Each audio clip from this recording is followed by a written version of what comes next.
Mr. Chairman, friends and brothers in this first gathering of the National Conference on New Politics, ladies and gentlemen, can you hear me in the back? I don't know if the Klan is in here tonight or not with all the trouble we're having with these microphones.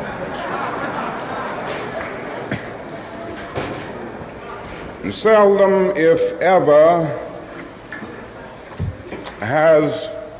we're still working with it.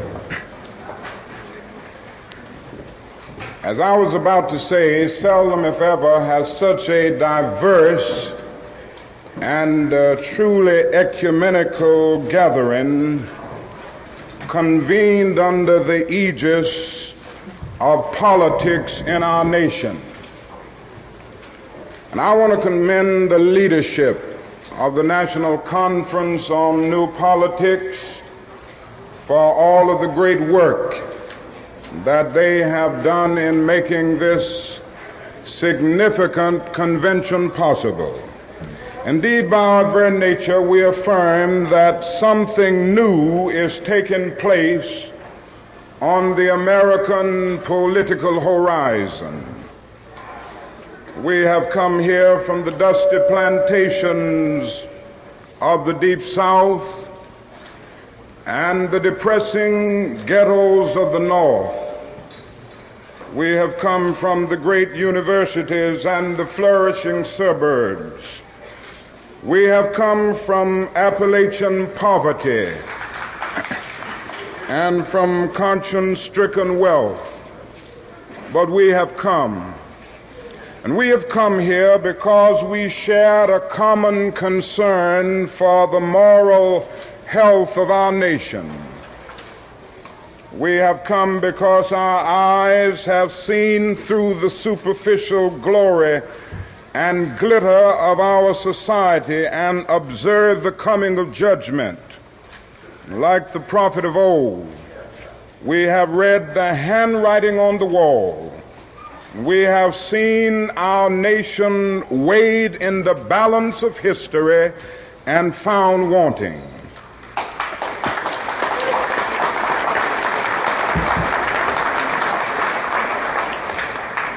We have come because we see this as a dark hour in the affairs of men. For most of us, this is a new mood. We are traditionally the idealists. We are the marchers from Mississippi and Selma and Washington who staked our lives on the American dream during the first half of this decade. Many assembled here campaigned assiduously for Lyndon Johnson in 1964 because we could not stand idly by and watch our nation contaminated by the 18th century policies of Goldwaterism. We were the hardcore activists who were willing to believe that Southerners could be reconstructed in the constitutional image. We were the dreamers of a dream, that dark yesterdays of man's inhumanity to man would soon be transformed into bright tomorrows of justice. Now it is hard to escape the disillusionment of betrayal. Our hopes have been blasted and our dreams have been shattered. The promise of a great society was shipwrecked off the coast of Asia on the dreadful peninsula of Vietnam. The poor black and white,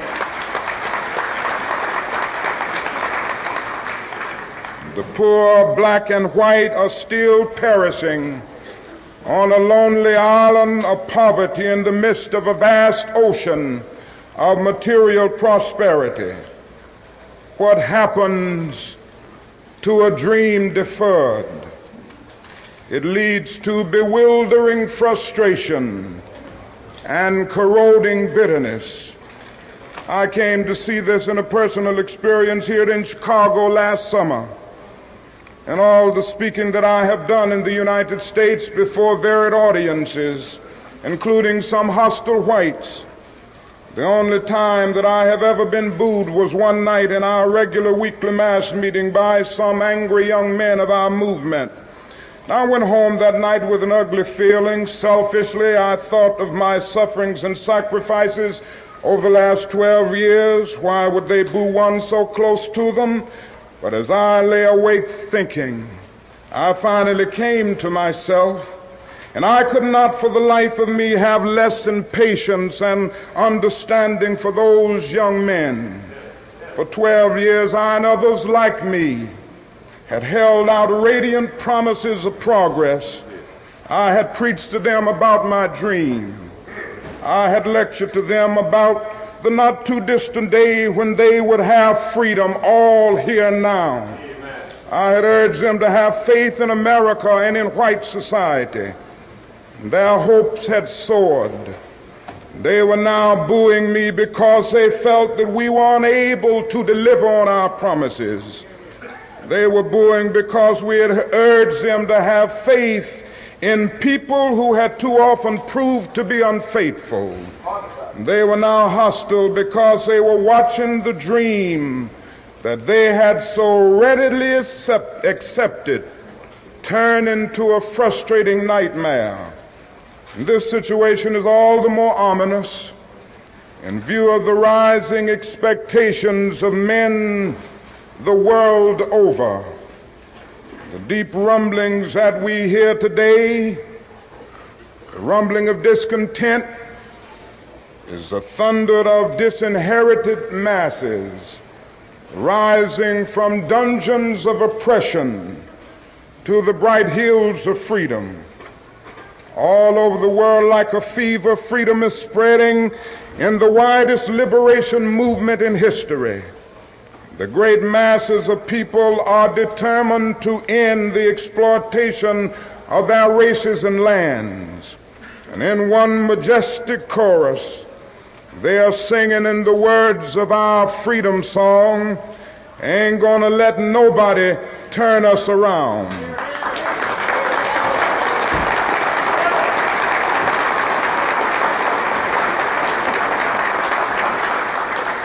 And so the collision course is set. The people cry for freedom, and the Congress attempts to legislate repression. Millions, yes, billions, are appropriated for mass murder, but the most meager pittance of foreign aid for international development is crushed in the surge of reaction. Unemployment rages at a major depression level in the black ghettos, but the bipartisan response is an anti-riot bill rather than a serious poverty program.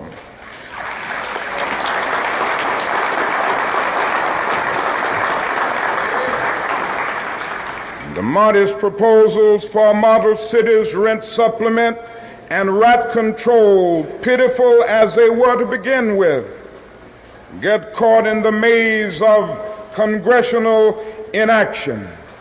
And I submit to you tonight that a Congress that proves to be more anti-Negro than anti-rat needs to be dismissed.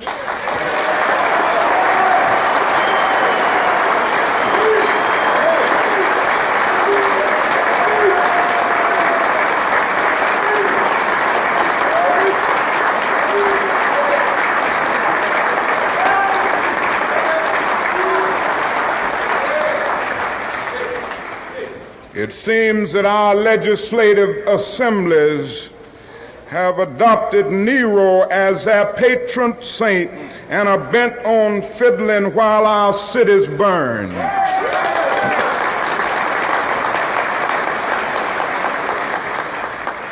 Even when the people persist and in the face of great obstacles develop indigenous leadership and self-help approaches to their problems, and finally tread the forest of bureaucracy to obtain existing government funds.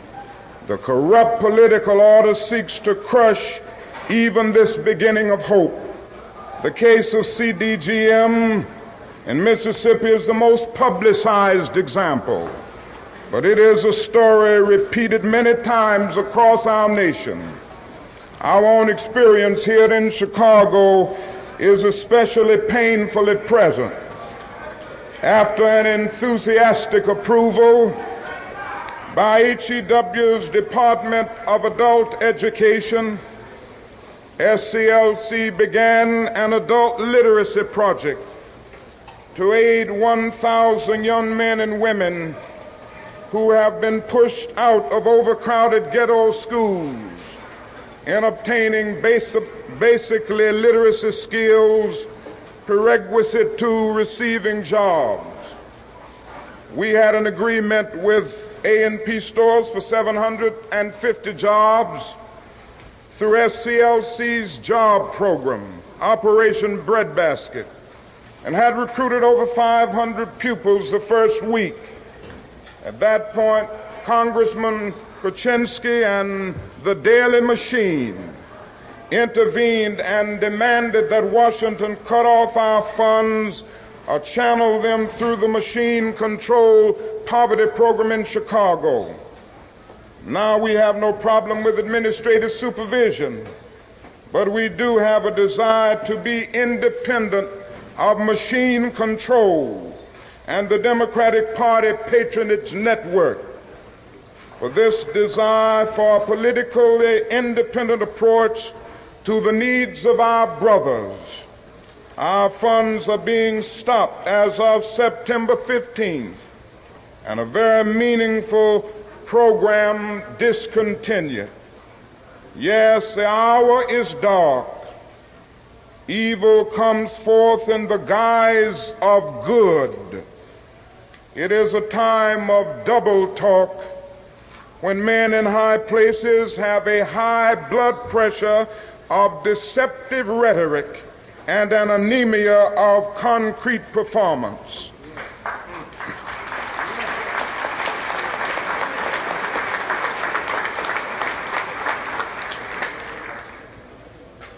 We cry out against welfare handouts to the poor, but generously approve an oil depletion allowance to make the rich richer.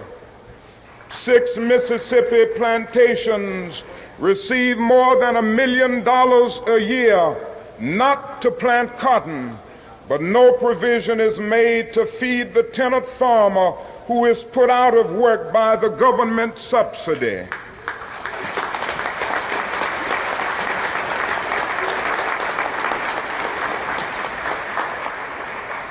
The crowning achievement in hypocrisy must go to those staunch Republicans and Democrats of the Midwest and West who were given land by our government when they came here as immigrants from Europe. They were given education through the land-grant colleges. They were provided with agricultural agents to keep them abreast of farming trends. They were granted low-interest loans to aid in the mechanization of their farms. And now that they have succeeded in becoming successful, they are paid not to farm. And these are the same people who now say to black people whose ancestors were brought to this country in chains and who were emancipated in 1863 without being given land to cultivate or bread to eat, that they must pull themselves up by their own bootstraps. What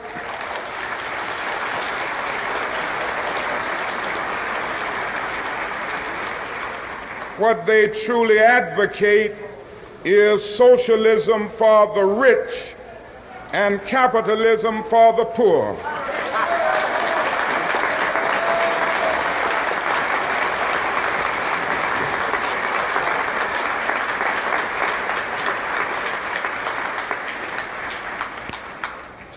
I wish that I could say that this is just a passing phase in the cycle of our nation's life. Certainly times of war, times of reaction throughout the society. But I suspect that we are now experiencing the coming to the surface of a triple-pronged sickness that has been lurking within our body politic from its very beginning. That is the sickness of racism, excessive materialism, and militarism. Not only is this our nation's dilemma, it is the plague of Western civilization. As early as 1906, W.E.B. Du Bois prophesied that the problem of the 20th century will be the problem of the color line. Now, as we stand 2/3 into this crucial period of history, we know full well that racism is still that hound of hell which dogs the tracks of our civilization. Ever since the birth of our nation, white America has had a schizophrenic personality on the question of race. She has been torn between selves, a self in which she proudly professed the great principles of democracy, and a self in which she madly practiced the antithesis of democracy. This tragic duality has produced a strange indecisiveness and ambivalence toward the Negro, causing America to take a step backward simultaneously with every step forward on the question of racial justice. To be at once attracted to the Negro and repelled by him, to love and to hate him. And there has never been a solid, unified, and determined thrust to make justice a reality for Afro-Americans. The step backward has a new name today. It is called the white backlash. But the white backlash is nothing new. It is the surfacing of old prejudices, hostilities, and ambivalences that have always been there. It was caused neither by the cry of black power, nor by the unfortunate recent wave of riots in our cities. The white backlash of today is rooted in the same problem that has characterized America ever since the black man landed in chains on the shores of this nation.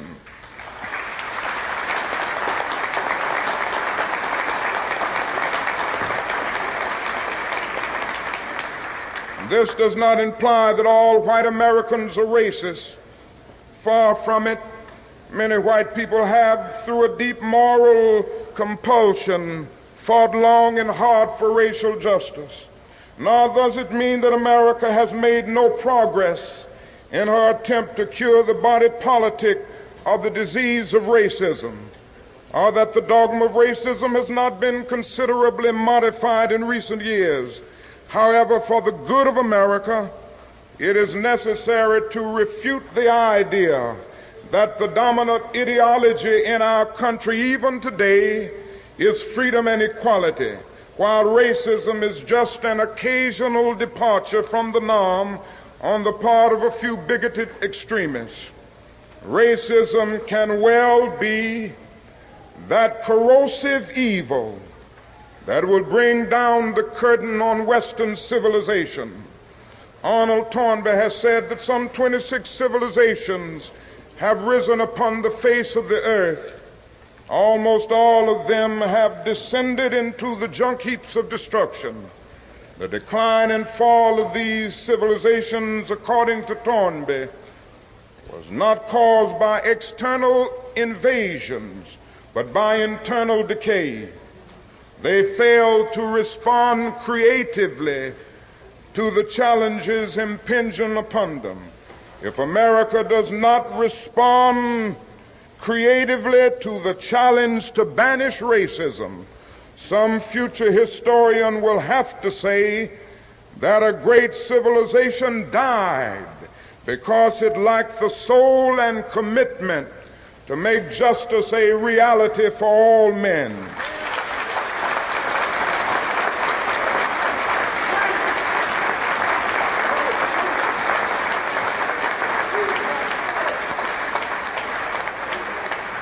The second aspect of our afflicted society is extreme materialism.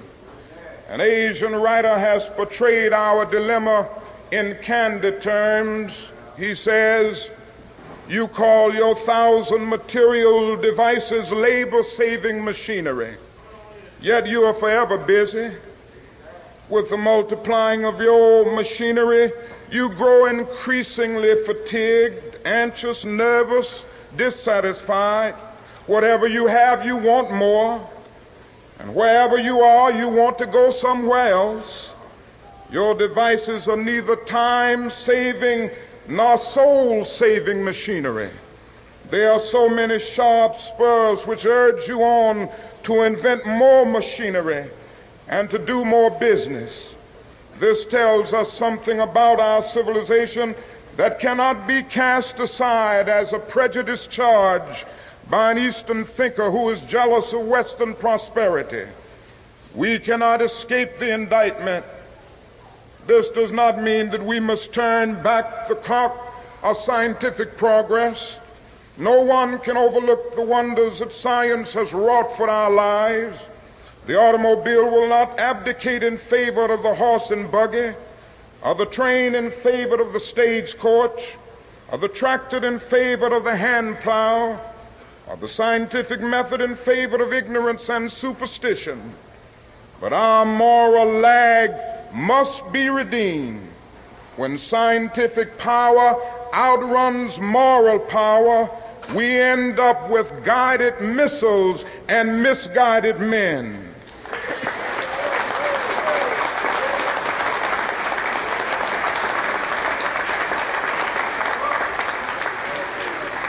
When we foolishly maximize the minimum and minimize the maximum, we sign the warrant for our own day of doom. It is this moral lag in our thing-oriented society that blinds us to the human realities around us and encourages us in the greed and exploitation which create the sector of poverty in the midst of wealth. Again, we have deluded ourselves into believing the myth that capitalism grew and prospered out of the Protestant ethic of hard work and sacrifice. The fact is that capitalism was built on the exploitation and suffering of black slaves.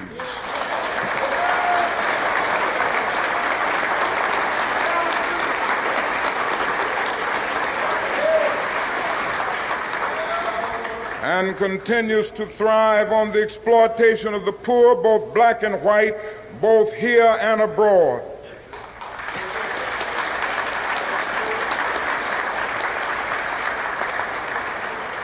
If Negroes and poor whites do not participate in the free flow of wealth within our economy, they will forever be poor, giving their energy, their talents, and their limited funds to the consumer market, but reaping few benefits and services in return.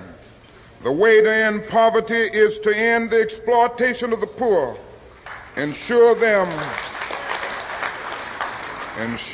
a fair share of the government's services and the nation's resources. I proposed recently that a national agency be established to provide employment for everyone needing it. Nothing is more socially inexcusable than unemployment in this age. In the 30s, when the nation was bankrupt, it instituted such an agency, the WPA. In the present conditions of a nation glutted with resources, it is barbarous to condemn people desiring work to soul-sapping inactivity and poverty.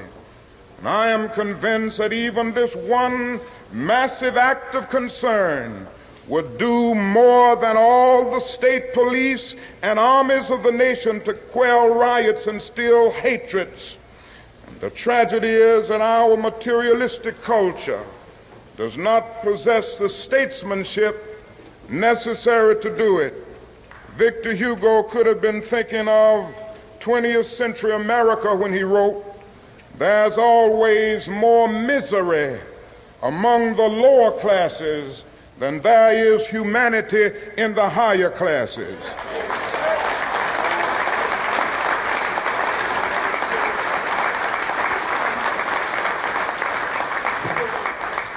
The time has come for America to face the inevitable choice between materialism and humanism. We must devote at least as much to our children's education and the health of the poor as we do to the care of our automobiles and the building of beautiful, impressive hotels.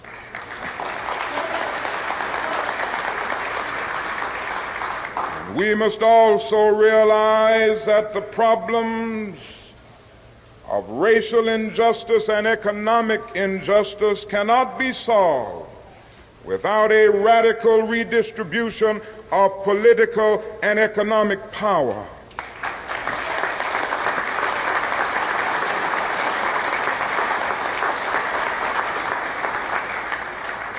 We must further recognize that the ghetto is a domestic colony.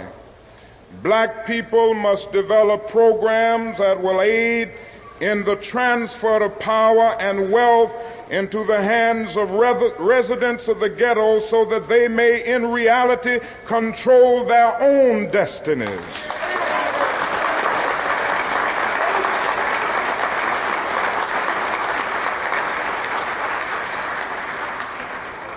This is the meaning of new politics. People of goodwill in the larger community must support the black man in this effort. The final phase of our national sickness is the disease of militarism. Nothing more clearly demonstrates our nation's abuse of military power than our tragic adventure in Vietnam.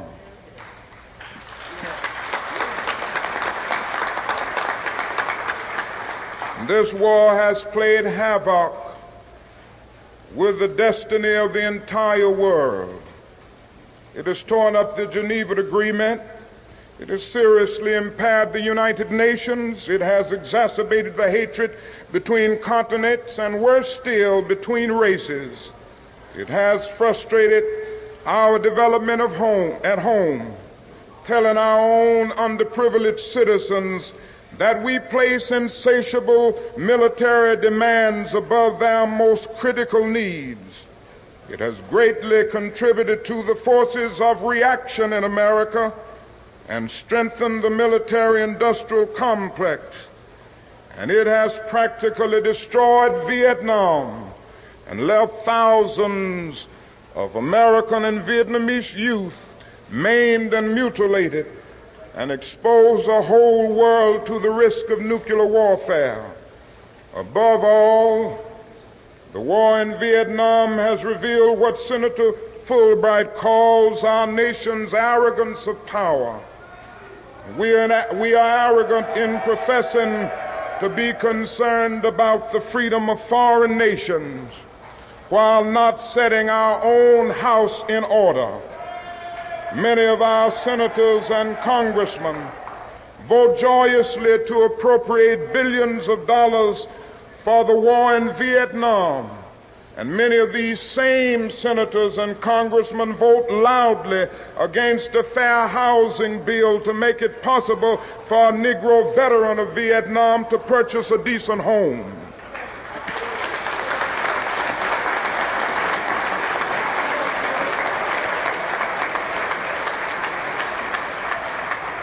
We arm Negro soldiers to kill on foreign battlefields, but offer little protection for their relatives from beatings and killings in our own South.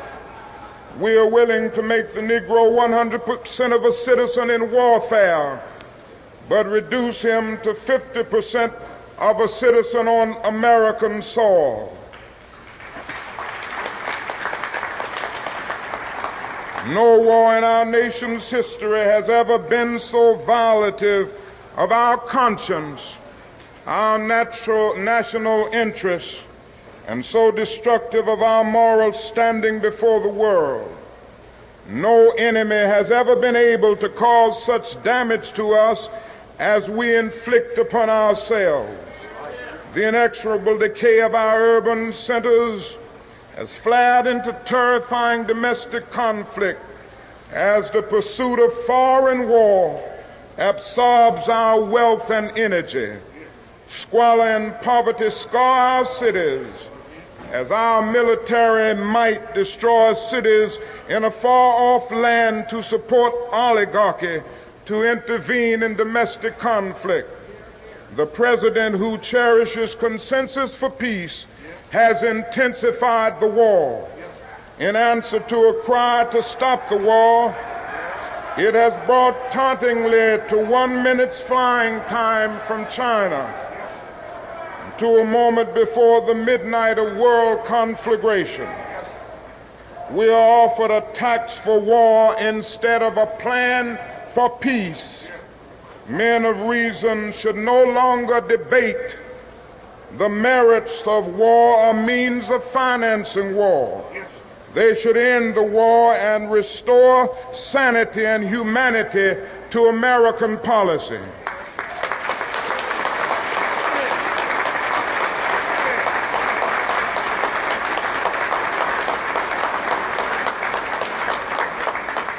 And if the will of the people continues to be unheeded, all men of goodwill must create a situation in which the 1967-68 elections are made a referendum on the war. The American people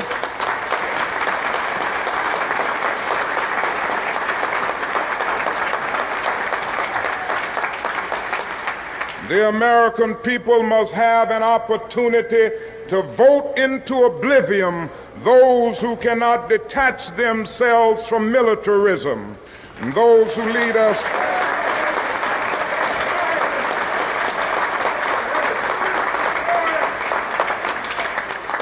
and so we are here because we believe, we hope, we pray that something new might emerge in the political life of this nation, which will produce a new man, new structures and institutions, and a new life for mankind. I am convinced that this new life will not emerge until our nation undergoes a radical revolution of values. When machines and computers, profit motives and property rights are considered more important than people, the giant triplets of racism, economic exploitation and militarism are incapable of being conquered. A civilization can flounder as readily in the face of moral bankruptcy as it can through financial bankruptcy.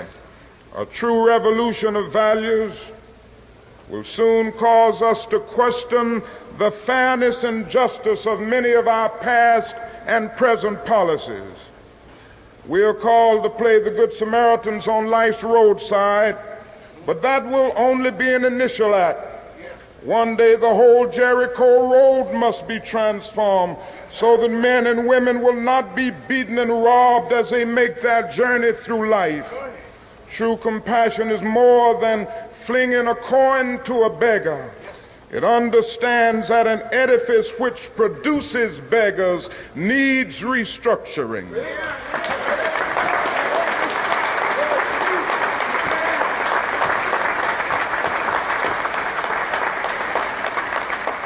A true revolution of values will soon look uneasily on the glaring contrast of poverty and wealth.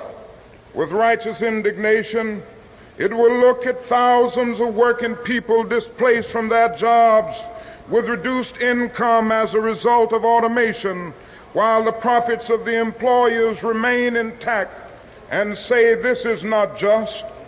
It will look across the oceans and see individual capitalists of the West investing huge sums of money in Asia and Africa, only to take the profits out with no concern for the social betterment of the countries and say this is not just.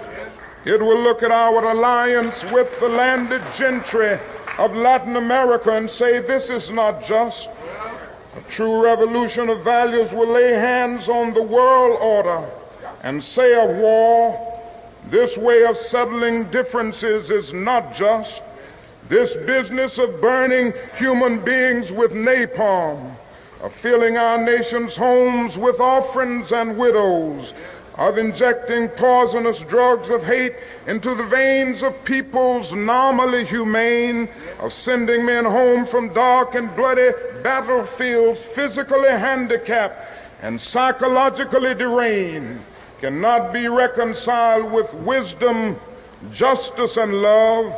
A nation that continues year after year to spend more money on military defense than on programs of social uplift is approaching spiritual death.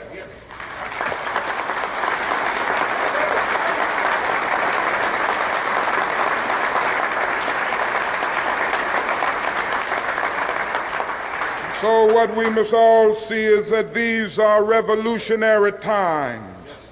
All over the globe, men are revolting against old systems of exploitation, and out of the wounds of a frail world, new systems of justice and equality are being born. The shirtless and barefoot people of the earth are rising up as never before. The people who sat in darkness have seen a great light. We in the West must support these revolutions. It is a sad fact that because of comfort, complacency, a morbid fear of communism, and our proneness to adjust to injustice, the Western nations that initiated so much of the revolutionary spirit of the modern world have now become the arch anti-revolutionaries. This has driven many to feel that only Marxism has the revolutionary spirit.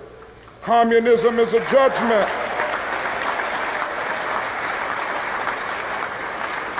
And in a sense, communism is a judgment of our failure to make democracy real and to follow through on the revolutions that we initiated. Our only hope today lies in our ability to recapture the revolutionary spirit and go out into a sometimes hostile world, declaring eternal opposition to poverty, racism, and militarism. With this powerful commitment, we shall boldly challenge the status quo and unjust mores, and thereby speed the day when every valley shall be exalted, and every mountain and hill shall be made low, and the crooked places shall be made straight, and the rough places plain. May I say in conclusion that that is a need now more than ever before for men and women in our nation to be creatively maladjusted. As Mr. Davis said,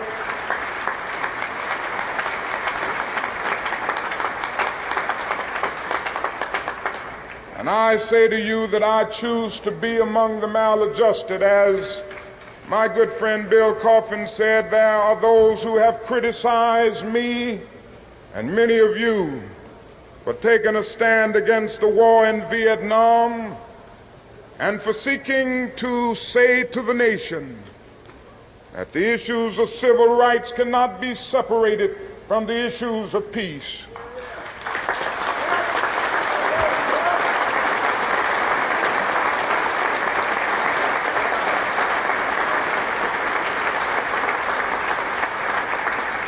I want to say to you tonight that I intend to keep these issues mixed because they are mixed.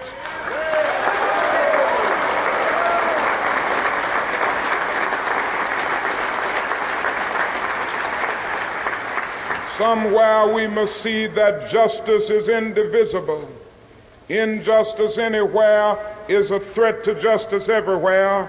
And I have fought now too long and too hard against segregated public accommodations to end up at this point in my life segregating my moral concern.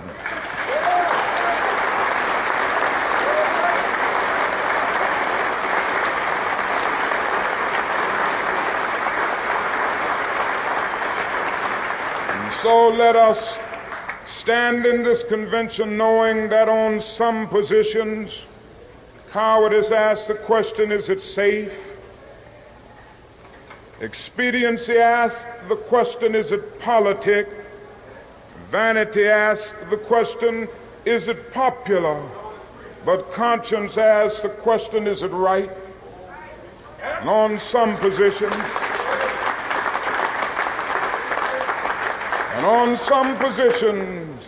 it is necessary for the moral individual to take a stand that is neither safe, nor politic, nor popular, but he must do it because it is right.